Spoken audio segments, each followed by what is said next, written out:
Hello there, this is Benny. And this is Kyle. And you're listening to The Doctor's Watcher. The Greek mythology, or is it history? Podcast about every episode of Doctor Who. I see what you did there. Last time you said history, or is it mythology? And this time it was mythology, or is it history? And we can't decide. It's one. Maybe it's the other. Maybe it's both. Yeah, honestly, maybe it's neither. I guess it's an AU. It's an alternate universe. It's alternate history. Indeed.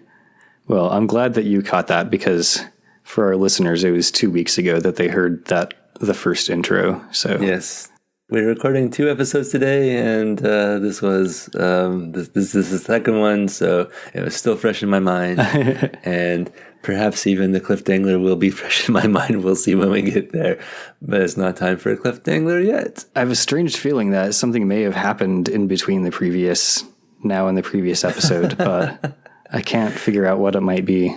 Yeah, I don't know. I've just been thinking about, like, remember when Nelson Mandela died, but then it seemed like we remembered seeing his funeral and like his widow speaking at his funeral, and then the Berenstain Bears or the Berenstain Bears. Right. Curious George had a tail, I thought. And what was that movie that Sinbad did or did not make about a genie? Yeah. Yeah, who knows? Well, if you know what we're talking about, listeners, tweet at us. I don't know. So we hope you enjoyed it. We hope it was fun. It was fun for us. Cool. Lately, what have we been up to? So my partner and I have been watching this show, as a cooking competition reality show, where the contestants make brunch. I think it's called like the Big Brunch or something like that. Oh, that sounds fun. The Big Brunch Off. No. But that's been fun. We're reaching the end of the first season, and it's one of these things where it's like, now we've gotten to know these characters and we're invested in stuff, or these people. Sorry, real people, but they're kind of characters too. They're kind of characters. These things are very highly produced and stuff. So yeah, that's been interesting. It's kind of a similar vibe to Great British Bake Off, but also a little different. Yeah. So do they do like a different, like, brunch-based challenges, or? Yeah, there's different themes every, I think, week. I don't know, every time, every episode. Like one was fine dining brunch. Nice. There's like, what are the themes? Anyway, that's been fun. Nice. Yeah, my partner and I have just finished watching a show that is probably a very different tone than the brunch cooking show. We just finished Under the Banner of Heaven. Oh. Which is, I think it was on Hulu that we watched it, and is inspired by the book of the same name. It is rather, well, I don't know to what extent, but it is at least somewhat fictionalized. It has, a disclaimer at the end of each episode that says, like, oh, some of these characters are fictionalized, and like some of the events depicted were fictionalized. I think the fiction stuff is mostly around like the personal lives of the detectives who were investigating this case. For people who don't know, Under the Banner of Heaven was a book written in the early 2000s by an investigative journalist about a double murder that happened in Utah in like 1984, I want to say. Oh, yeah, I remember hearing about this. Like somehow the Mormons were involved or something. Yeah, it has strong ties to Mormonism and fundamental Mormonism. I read the book like years and years ago. I don't really remember much about it, but the show is very interesting and makes me want to reread the book, because my understanding is that the book is quite a bit more accurate than the show. Isn't there a Sherlock Holmes story like that too, or the Mormons are, there's some sort of... Yeah, one of the Sherlock Holmes's stories had to do with Mormons. I feel like that might have been the first one, even like the first. I can't remember which one it was. it was definitely an early one. Yeah. Anyway, cool. Well, sounds like a fun show. Maybe I'll check it out at some point. We'll see. I feel like we go through shows at such a slow rate over here compared to like how many shows are out there now. Yeah, same with us. I feel like we're just trying to keep up with the main ones that we try to follow. Yeah, for the most part, we tend to watch like one episode of anything per evening. Yeah, which you think would be enough to keep you up on things when some shows come out one per week, but nope. No, there's just so much. There's so many shows and so much to binge and so much to get caught up on and check out. And well, it's an interesting problem to have. Yeah. But speaking of getting caught up on things, we've been, once every 2 weeks, we've been getting caught up on Doctor Who. Yeah, I think at this point in the life cycle of the podcast, we're still falling farther behind. But at some point, listeners, we will start getting caught up because eventually we'll start producing more podcast episodes per year than Doctor Who was at the time. Yes. It's such an interesting kind of timing that we have worked out here. But sure, yeah. An interesting pace, I should say. But that's our show.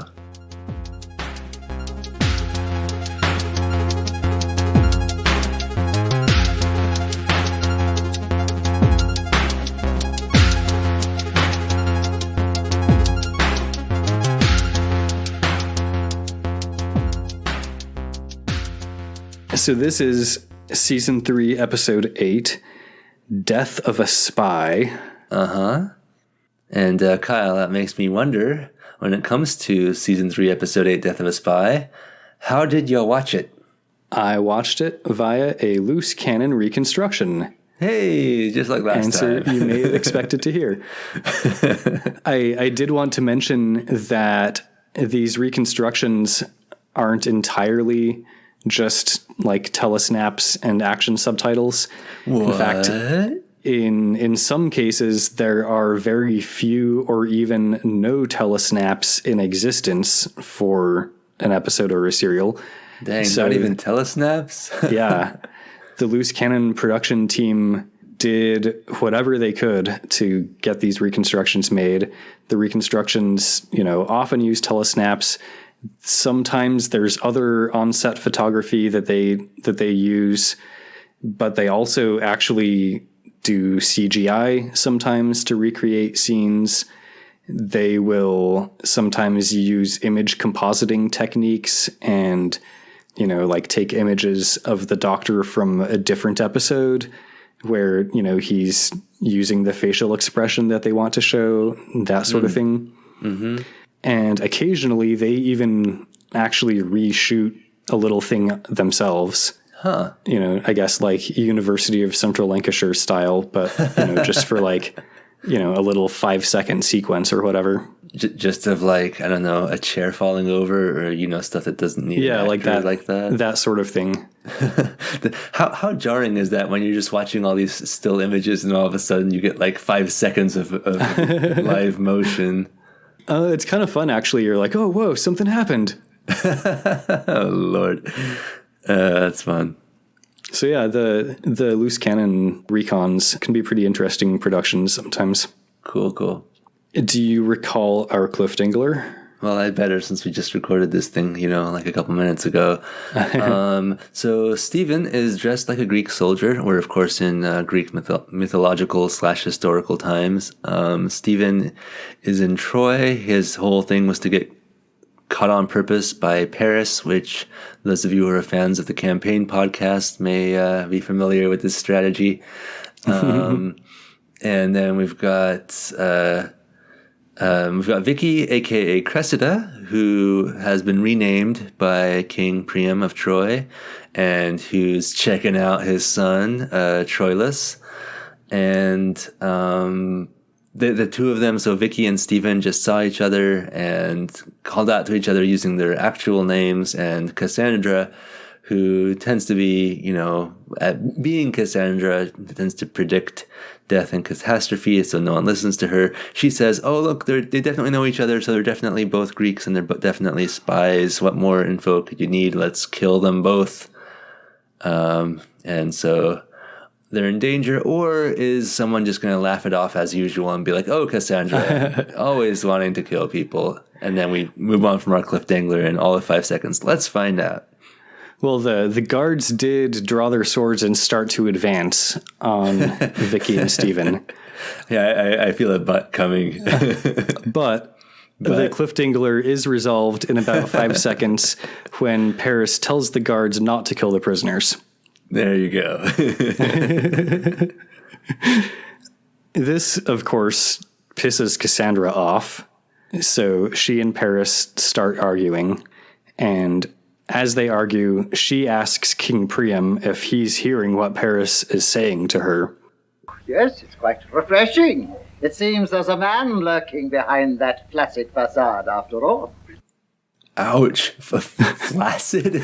Flaccid facade? Flaccid facade. Ouch. Man, And to have your dad be the one to, I don't even, oh boy. That's Dad, no, come on, Dad, please. Dad, I don't want to think about you want to hear you say that word. Yes. Paris starts talking about what a catch his prisoner Diomede is. As good a catch as Achilles, says Priam in the background. And Stephen starts praising Paris and talking about how, no Greek soldier could possibly stand up to him in his wrath. Cassandra and Priam are both, rolling their eyes and looking at each other. Yes. But, of course, Paris is pretty into it. There you are. You see, I'm treated with more respect by the enemy than I am by my own family. They don't know you as well as we do. Man, this whole family, they're just, they're giving Paris a hard time. I'm surprised no one's like, hey, but ever since, Hector died, now you're at least one step up in the Trojan army. Uh-huh. So she and Paris start arguing again some more, and King Priam does step in this time. He's, sick of hearing the arguments.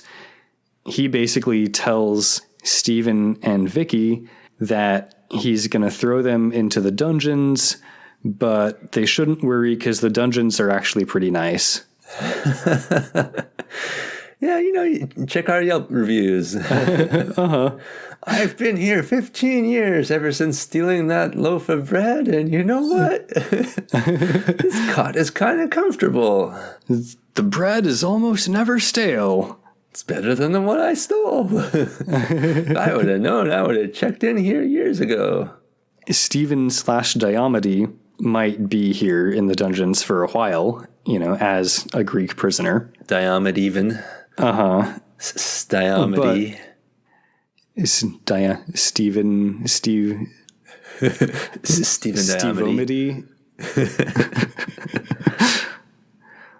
But King Priam decides that he's basically going to give Vicky 1 day, which is to say until tomorrow evening, to use her supposed knowledge of the future to come up with an idea that will lead the Trojans to victory over the Greeks. She's like, well, I got some good news and some bad news for you when it comes to Trojan victory over the Greeks. The good news is you don't need one of my great ideas. And the bad news is it's because you're going to lose. With this, we cut over to the Greek camp where, of course, as you remember, the doctor has been tasked with using his supposed knowledge of the future to come up with an idea that will lead the Greeks to victory over the Trojans. Yeah, and he's thrown out the idea of the horse, and which he's decided was probably made up by Homer, and so he's going to come up with something completely different, which I honestly think is just because he wants to be clever. Yeah. We've already rejected tunneling under the walls because Odysseus thought that was boring. So wait a second. Kyle, very punny, very punny. It honestly took me that long to get it. So the doctor's been thinking, and he has an idea that he would like to propose to Odysseus. He first asks for a piece of parchment, which he folds into a paper airplane, and asks Odysseus what it looks like. Looks like a parchment dart to me. My boy makes these to annoy his tutors. Interesting. I like that before they had paper airplanes. Sorry, before they had airplanes, they had paper airplanes. They just called them parchment darts. Yeah, totally. The doctor's plan basically is to build a bunch of larger versions of paper airplanes, large enough to like strap a soldier to, and then strap a soldier to each one and use a catapult to launch them over the wall. Earlier when I was talking about using catapults to launch people over the walls, didn't think that would actually come up. Odysseus does seem potentially interested in this idea, but he says that he's not going to ride one himself. He thinks that the doctor should be the first man to test these flying machines. Seems fair. And as the loose cannon reconstructors give us an image of the doctor looking at the camera with a shocked expression on his face, which may or may not be from this episode, we cut to Vicky and Steven in the dungeon. Honestly, if they told him that he's not allowed to test it, then he'd probably be like, "Nonsense, my boy. I'm climbing in one right now." Yeah, Odysseus could have had a much easier time getting the doctor onto one. Vicky and Steven are basically arguing about whose fault it is that they're both in prison now. Vicky says that she doesn't even know why Steven dressed up as a Greek soldier and came here in the first place. And he says it was to rescue her. And she's like, "You succeeded beautifully. Thanks. Die already." Oh. She basically tells him that he didn't need to come. She can take care of herself. And he says that if she's so clever, she should think of a way to get them out of here and fast. Well, I mean, I kind of like her. I kind of like her saying that she doesn't need to be rescued. I don't know. I feel like there's this like very specific amount of like, I don't know whether to call it feminism or like spunkiness that characters get, where they're like, I don't need to be rescued. You know, female characters. I don't need to be rescued by a man, and the man's like, you're doing such a terrible job rescuing me. But you have to throw that in there to get around the fact that your plot always seems to come back to the female characters getting kidnapped or imprisoned, and then the men coming and rescuing them. Stephen explains to her that the doctor is trying to come up with a way to take the city. You know, he tells her like the mission that the Greeks have tasked the doctor with. And, you know, knowing the doctor, he'll probably succeed. And, you know, this plan's going to be, whatever plan he comes up with is going to be carried out like real soon in the next day or two. So they need to figure out how to get out of here. But this discussion gets interrupted by someone throwing pebbles through the cell window, you know, through the bars in the window, basically. It's like, you know, you bounce the pebble off someone's window, like the glass of their window, but the window's open, so now you're just throwing rocks into their room. Stephen goes to check. Stephen and Vicky are in separate cells, and this is happening to Stephen's room. So he goes to check, and it turns out it's Odysseus's spy, Cyclops. Oh, interesting. I thought it was going to be Troilus being like, "Hey, cutie." And Stephen's like, "I think you got the wrong room." But then maybe not. Now we have a new ship. Stephen starts to give Cyclops a message to take back to the Greeks. He basically asks Cyclops to tell them that he found Vicky and that they shouldn't attack Troy until the day after tomorrow. That should give them plenty of time to escape. Of course, Cyclops, in addition to having lost an eye, has also lost his tongue, so like he's gesturing and seems like he understands what Steven's asking of him, but, things aren't entirely clear. Okay. As Cyclops leaves, somebody approaches Vicky and Steven's cells, from inside the prison, and this is Priam's son Troilus. He's brought food. Nice. And Vicky's like, yeah, you're a whole meal. She does actually start flirting with him, and at first he won't flirt back because he's on duty and he says he's not allowed to talk to the prisoners. But it doesn't really take that long before his resolve breaks, and he goes to sit next to Vicky as the love theme swells. Just kidding, there's not actually any music at this point. Yeah, I don't know why. That just made me think of those Berenstain Bears again.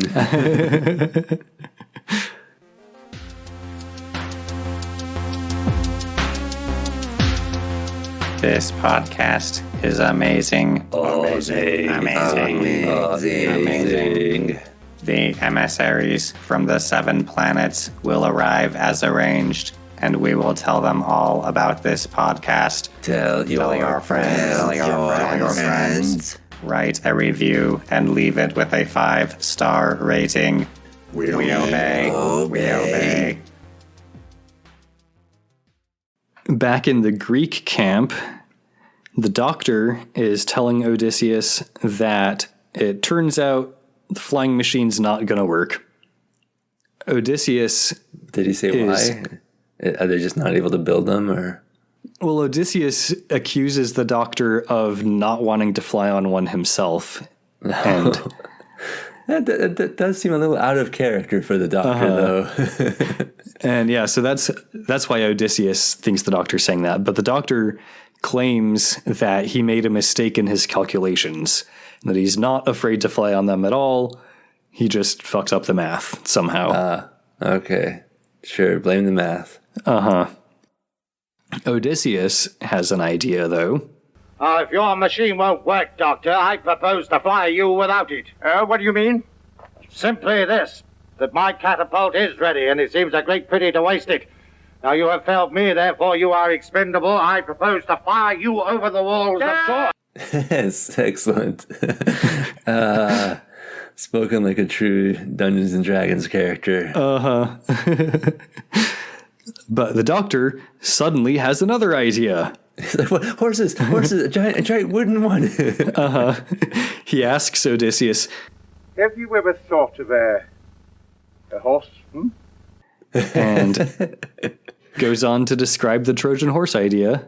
Which, of course. Yeah, Odysseus seems to really be into. He's like, well, I was kind of hoping to come up with something on my own, but seems like now's the time to bust this one out. We cut back to prison, where Vicky and Troilus are continuing to flirt. It turns out that he is almost 17 years old, which is hardly older than Vicky. Okay, interesting.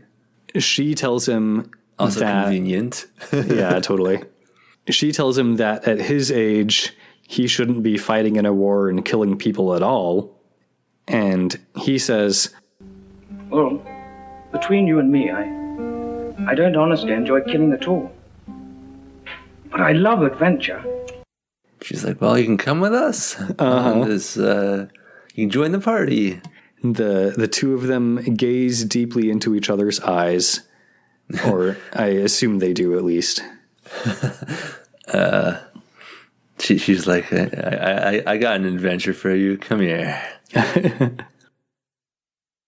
Odysseus has taken the doctor to Agamemnon's tent, where the Doctor and Odysseus present blueprints for the horse, and they tell Agamemnon and Menelaus all about the idea. One thing I want to note about this scene in particular is that the loose cannon reconstruction of this scene and the earlier parchment dart paper airplane scene both apparently feature props that the loose cannon folks made for their production. Nice. Like, we get to see the blueprints of the horse and like the parchment dart, and apparently those are like loose cannon props. Nice. Yeah. I appreciate that, loose cannon. I wonder if they started off with the telesnaps, and it was, fairly straightforward to assemble those and occasionally add a line of description if the telesnaps didn't convey something, and then as they went, they were like, you know what? Let's get more ambitious with this. Yeah.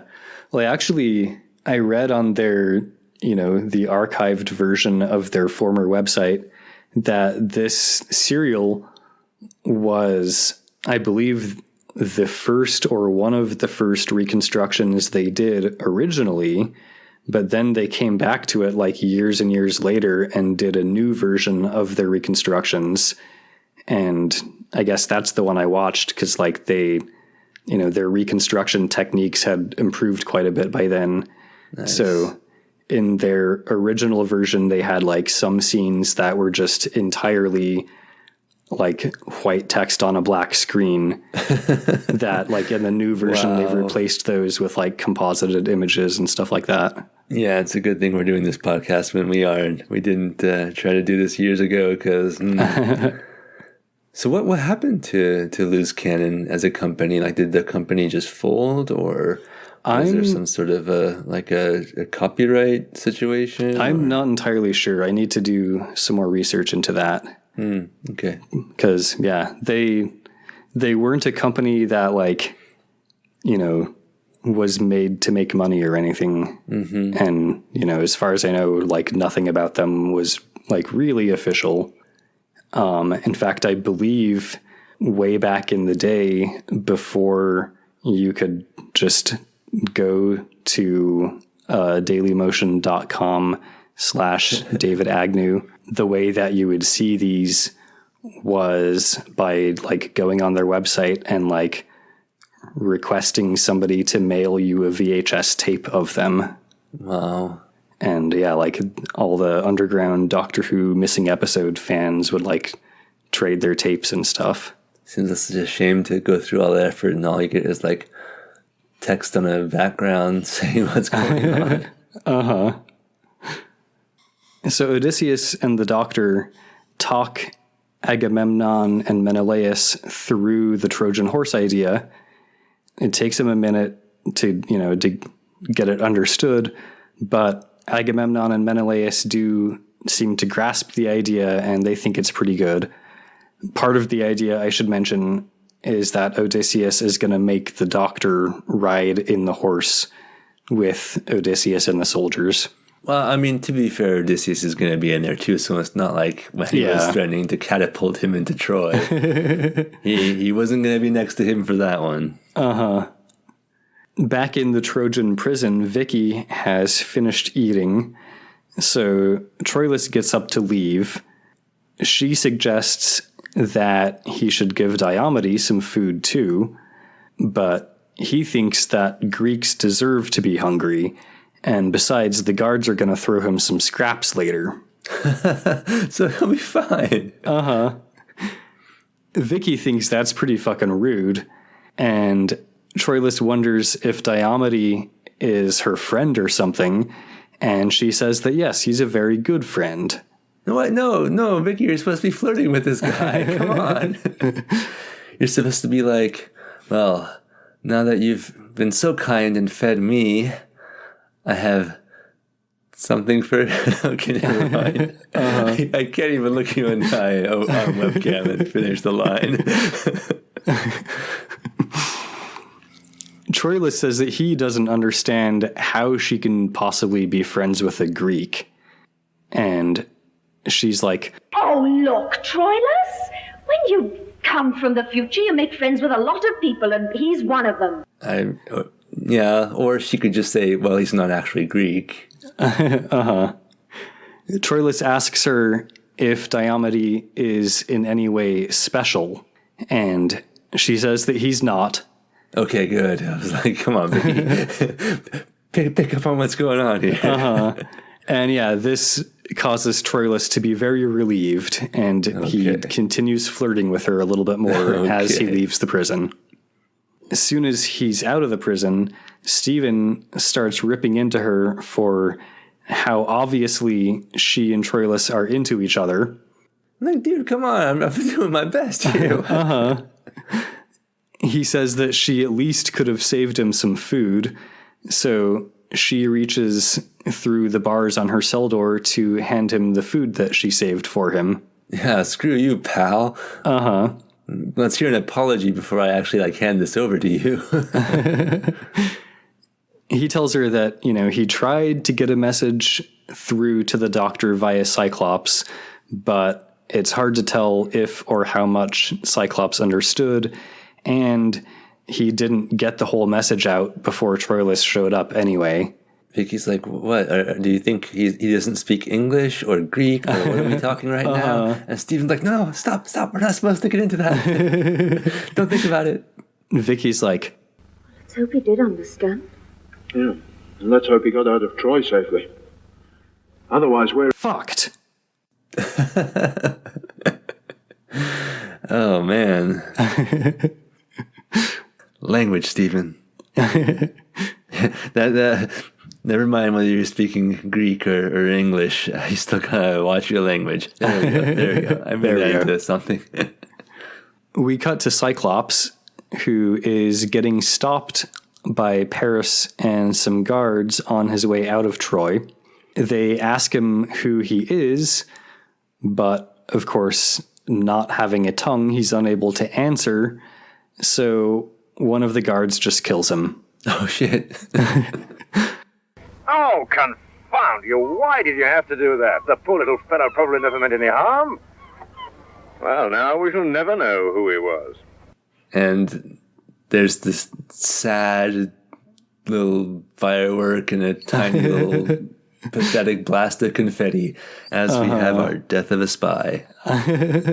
Not Vicky and Stephen, though. Yeah, I read that I don't remember at this point if it was the producers or the writers or who, but, they named this episode Death of a Spy, given the cliffhanger from last time, hoping that the audience would then, fear for Stephen and Vicky. I feared for Stephen and Vicky. We cut to the Doctor and Odysseus, who are out on the plains. They are looking at the giant horse that has been constructed. In the distance, don't worry about the scale of it or the perspective too much. No, actually, they are up close with it. And interesting. Yeah, what I learned was that the Loose Cannon team was actually able to borrow and film some new shots of the actual original Trojan horse model that was used in the original episode. Wow, that's awesome. Yeah. They must have been somewhat official then in some capacity, or at least tolerated, working with some sort of cooperation or understanding with the BBC. That's awesome. Well, yeah, and as much as they are in a legal gray area, I think the BBC kind of tends to pretend they don't know about them. I mean, it's not like they're missing out on the money people would otherwise spend on episodes that don't exist. Right, yeah, right. DVDs and whatnot, yeah. Yeah. The Doctor is concerned that this horse is built pretty shoddily. The horse model itself is, probably 20 feet high, and it's, if you can imagine, a pretty low poly model of a horse.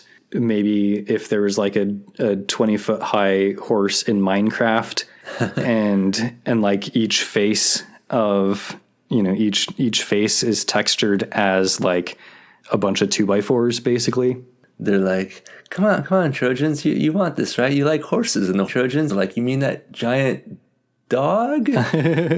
Fox? Not really.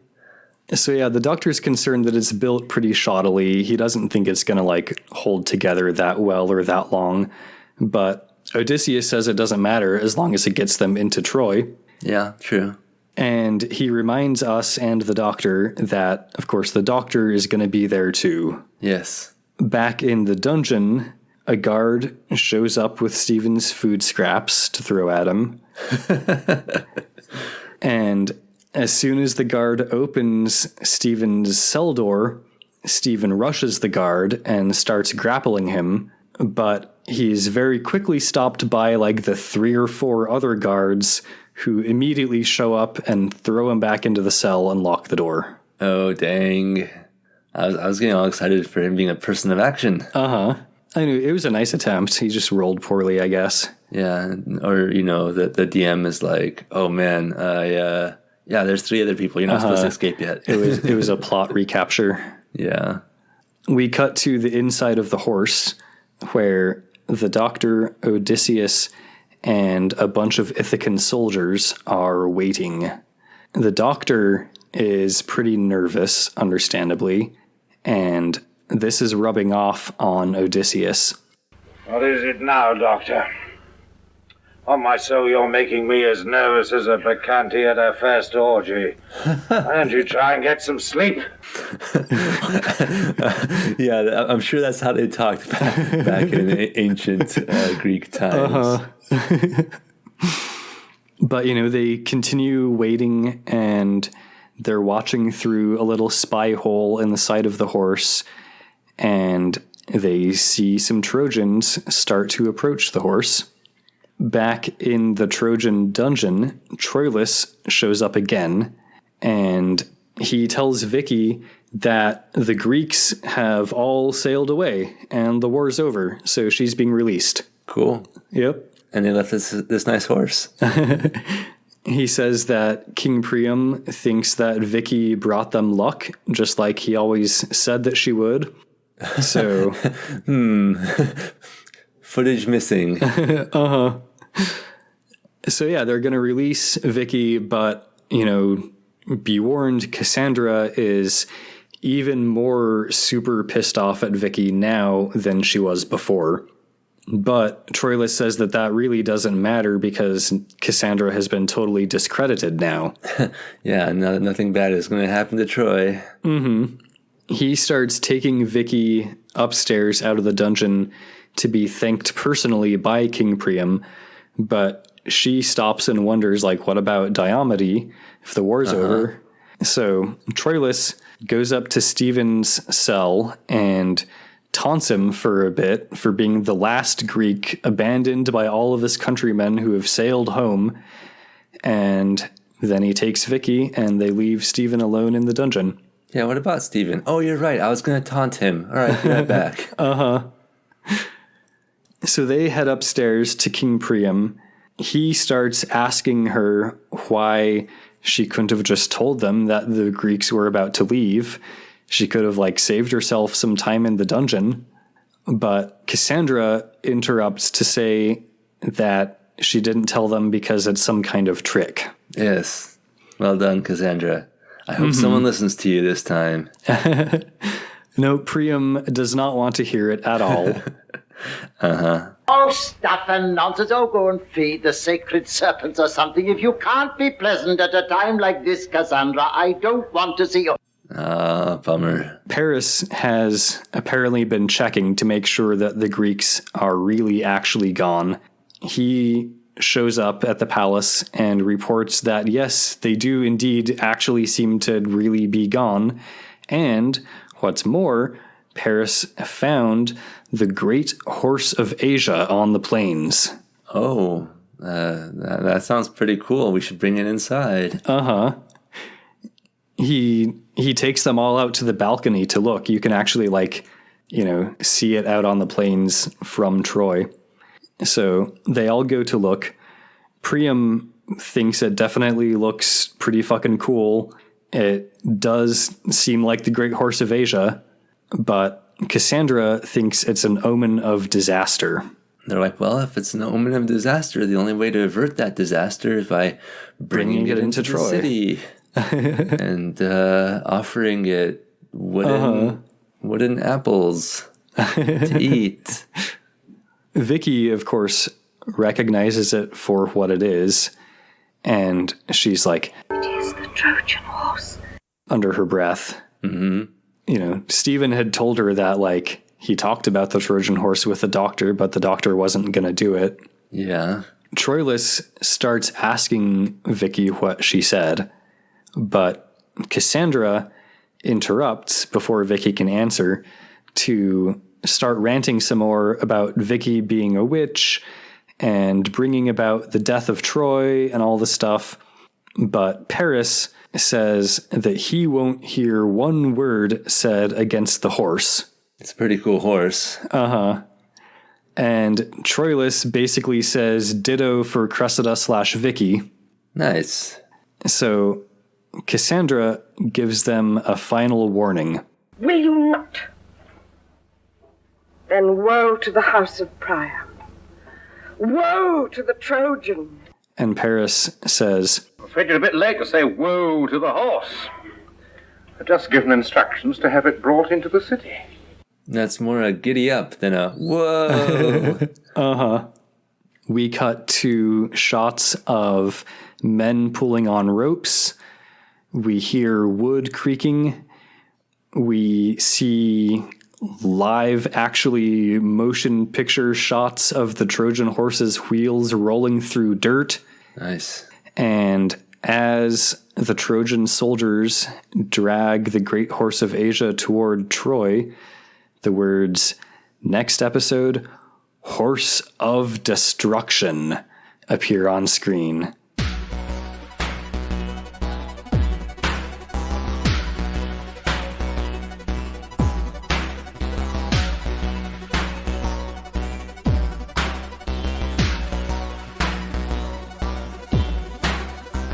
Amazing. I remember you were saying that there's an episode title coming up that I was going to love. By any chance, might that be it? This was it.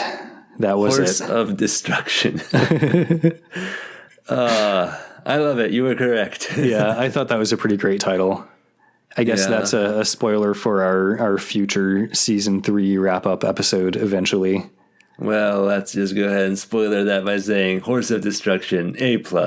I have a pretty good feeling that title is going to end up on our Hall of Fame nomination lists.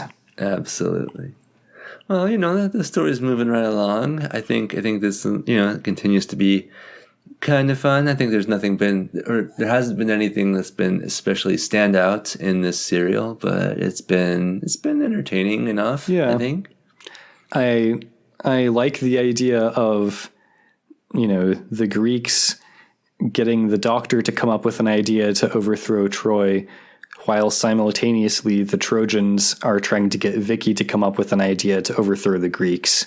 Yes. Well, I mean, they've both been doing this for 10 years, and I think they're open to they're opening it up to the room now. Yeah, there's suggestions. There's actually a lot of dialogue on both sides about how it's been such a long time, and everyone's sick of this and wants it to be done with. Yeah, that's fair. That's fair. Well, cool. All right. Well, I'm curious what happens next. Yeah, should be interesting to find out. Cool. Well, thank you to Circuit 23 for our theme music. You can find his music, including our theme, at soundcloud.com/circuit23. You can email him at circuit.23@gmail.com. And check out his album, Mens Vermis. There's a link in the show notes. I'm not going to read the whole thing this time. Thank you, Kyle, for watching Doctor Who and telling me all about it. And thank you, Benny, for listening to me tell you all about Doctor Who. And thank you, listeners, for listening to Kyle talk about Doctor Who.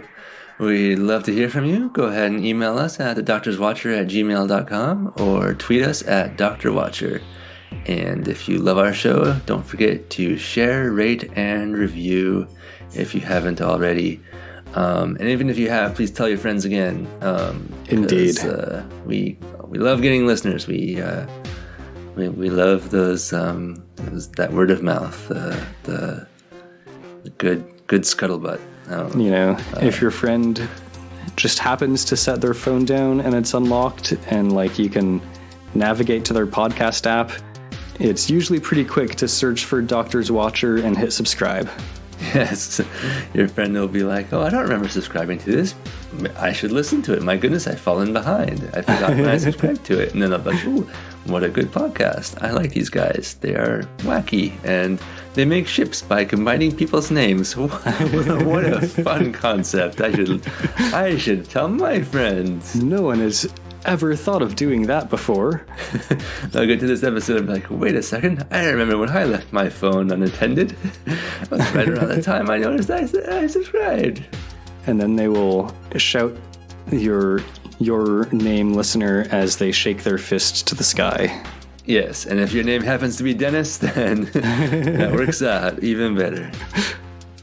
All right, cool. Well, speaking of shaking fists to sky, I think the Trojans may have something coming, so we'll tune in 2 weeks, and we'll be back in 3 weeks to record, but you'll be back in 2 weeks. Don't worry about our recording schedule; that's not important. You'll be back in 2 weeks, listeners, to hear what happens next, and we'll see you then. Bye. Bye.